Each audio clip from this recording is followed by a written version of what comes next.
Kalau ada yang mengatakan tidak ada yang menyebutkan kitab-kitab kuno yang sezaman, loh memang pada zaman itu Hadramaut itu memang sedang dilanda suatu situasi, termasuk keadaan para penduduknya itu semacam nomaden, berpindah-pindah dari situ ke satu. Jadi sejarah itu tidak kepikir. Jadi tidak ada ahli sejarah waktu itu. Tidak ada ahli sejarah waktu itu yang nyatet tokoh ini, ulama ini, tidak ada. Orang-orang yang mengkantor saya itu titik fokusnya di Hadramaut, di Yaman. Sedangkan tokoh ketersambungan mereka Ahmad bin Isa ini sebenarnya tidak pernah ke Yaman. Jadi yang harus kita sorting itu adalah Madinah atau di Irak. Kalau kita mau mencari ketersambungan nasab itu Ahmad bin Isa sebenarnya siapa keturunannya, kita harus datang ke Irak, kita harus datang ke Madinah, bukan di Yaman. Kenapa? Di Yaman tidak ada berita sejarah yang menyatakan Ahmad bin Isa pindah ke Yaman. Muhajir itu dikatakan. Al-Muhajir itu pun sebuah lakab yang disematkan kepadanya 800 tahun setelah dia wafat. Untuk apa? Sebagai alibi, legitimasi sejarah bahwa dia pernah hijrah ke Yaman. Jadi apa namanya itu, kenapa saya mengatakan hakul yakin? Karena saya melihat algoritma usaha-usaha mereka untuk menyambungkan nasabnya dengan Rasulullah itu berpindah-pindah, sehingga membuat kecurigaan seorang peneliti itu semakin kuat. Kemudian nama-nama yang selanjutnya juga dari klan-klan mereka itu ketika diverifikasi namanya kadang ada, seperti Faqih Muqaddam, Sohib Birbat. Itu saya telah memiliki kesimpulan bahwa tokoh Faqih Muqaddam dengan kesejarahannya yang ditulis Ba'alwi sekarang itu fiktif kesejarahannya. Tetapi orangnya mungkin saja ada. Tapi kesejarahannya dia sebagai seorang wali kutub, dia sebagai seorang mujtahid mutlak. Ini Faqih Muqaddam pun mujtahid mutlak katanya. Itu tidak terverifikasi pada abad, pada tahun di mana dia waktu itu hidup.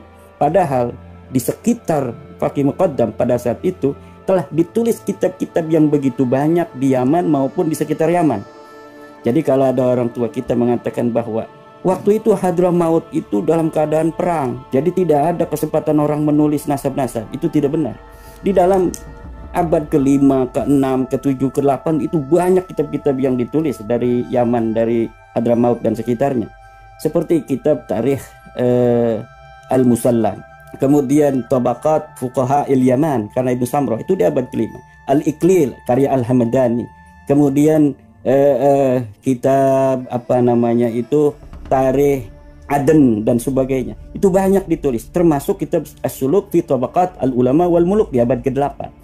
Kemudian raja-raja di Yaman juga membuat kitab di abad ke-8, abad ke-7. Itu jadi tidak benar kalau ada orang mengatakan bahwa kenapa Ubaid ini tidak dicatat karena tidak ada kitab yang ditulis pada masa itu. Tidak benar. Yang benar adalah karena memang pengakuan itu baru di abad 9, maka kemudian Suhra wal Istifadah mereka sebagai turun Nabi hanya dimulai dari abad 9, kemudian dengan lumintu dibangun sampai sekarang ini.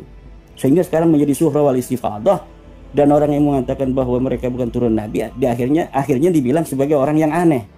Padahal orang yang mengakui Ba'alwi sebagai turun Nabi itu orang yang aneh. Di mana orang yang hidup di abad ke-4 yaitu Ahmad bin Isa, tetapi kemudian mereka beristidlal, berdalil dengan kitab-kitab Ibnu Hajar yang ada di abad 10, dengan kitabnya An-Nabhani yang di abad setelahnya.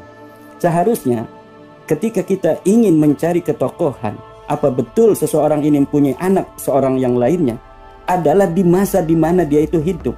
Karena disitulah saksi-saksi yang menjadi sebuah berita itu dapat dibenarkan atau ditolak. Nah, jadi keberadaan sebagai Ubaid sebagai putra Ahmad ini ditolak secara tidak langsung oleh abad-abad sebelumnya itu. Abad 4, ke-5, ke-6, ke-7, ke-8, ke-9 pun kitab nasab belum mencatat. Umdatul Talib itu Ibnu Ainabah itu kitab nasab yang ditulis abad ke-9. Di abad 9 tokoh Balawi itu udah besar jadi kiai itu. Ali Asakron ini kiai dia. Seharusnya kalau dia betul keturunan Nabi, seorang tokoh sekelas Ali Asakron akan dicatat dong oleh pencatat nasab sebagai turunan Nabi pada waktu itu. Tetapi kenapa Ibnu Inabah tidak mencatatnya? Karena memang Ibnu Inabah tahu bahwa Ali As-Saklan bukan keturunan baginda Nabi besar Muhammad sallallahu alaihi wasallam. Nah Kiai, seandainya orang sudah yakin bahwa Ba'alwi ini bukan zuriyah Nabi, tapi kekeh masih meyakini bahwa dia turunan Nabi, itu seperti apa hukumnya? Ya, jadi ada yang dikenal di dalam jurisprudensi hukum Islam itu dengan istilah taklid ya. Taklid ya. Husnuzon, bagi sebagian orang katakan udah kita husnuzon aja katanya. Toh ulama-ulama dulu juga husnuzon. Taklid atau husnuzon dalam dalil itu di dalam hukum Islam itu terbagi menjadi 4 Bang Haji. Ada at-taqlid ba'da zuhuril hujjah wad dalil, hadza haram. Yang kedua at-taqlid ma'al qudrah 'alal istidlal, hadza haram aidan.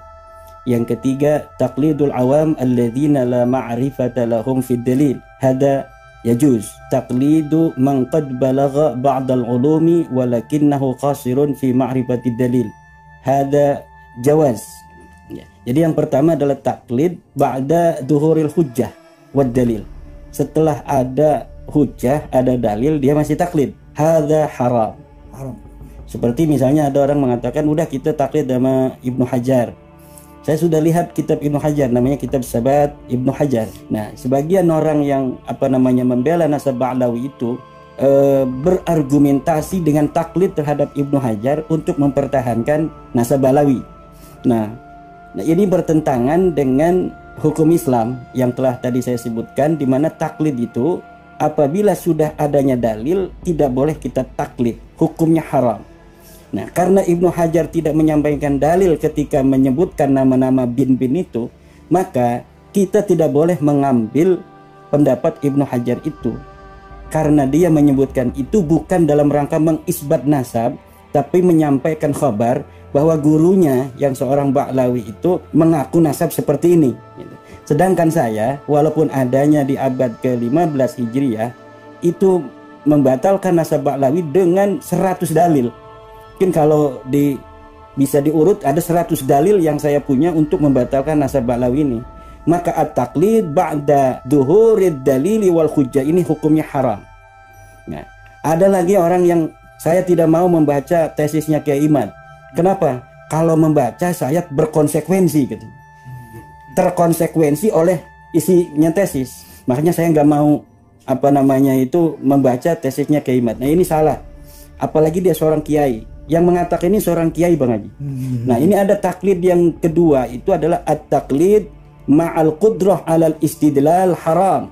Taklid padahal dia ini mampu untuk istidlal karena dia bisa baca kitab kuning, dia bisa baca kitab sejarah, dia bisa baca kitab nasab, dia bisa baca tesis saya. Nanti setiap itu ada footnote, dia bisa teliti kembali di dalam kitab aslinya. Sama sekali dia tidak mau baca tesis saya itu karena takut terkonsekuensi oleh tesis saya itu, karena dia punya hubungan baik katanya dengan Ba'lawi, dia punya besanan dengan Ba'lawi. Kadang ada kiai punya menantu Ba'lawi juga. Ini sekarang ini kalau kita pengen urutkan Bang Haji, yang masih membela nasab Ba'lawi itu mereka yang punya kaitan, satu kaitan guru, yang kedua kaitan besan karena dia punya anak dikawinin nama anaknya Ba'lawi, tiga kaitan pertemanan. Nah, kecuali Bang Haji temannya Habib semua, tetapi luar biasa Bang Haji nih. Itu sebenarnya semuanya kembali kepada sikap mental. Bagaimana hanya karena pertemanan, hanya karena besanan, hanya karena kita mempunyai hubungan subjektivitas dengan kaum Ba'lawi, kemudian kita tidak mau menolong kaum Ba'lawi ini sekarang. Karena kita dengan mengatakan mereka bukan turunan Nabi, kita menolong dia hari ini untuk keturunan dia sampai kiamat. Karena kalau kita tidak lakukan, maka terus anak dan keturunan mereka akan mengaku seperti demikian itu, padahal kakek mereka sudah tahu tahun 2024 dengan berbagai macam dalil-dalil yang disampaikan oleh para orang-orang yang memberitahu bahwa nasabnya batal, dari DNA juga mereka batal, tapi mereka kekeh hari ini. Kemudian untuk mengaku saja sebagai turunan Nabi, mereka tidak kasihan terhadap anak cucu mereka yang akan menanggung dosa yang sama seperti mereka.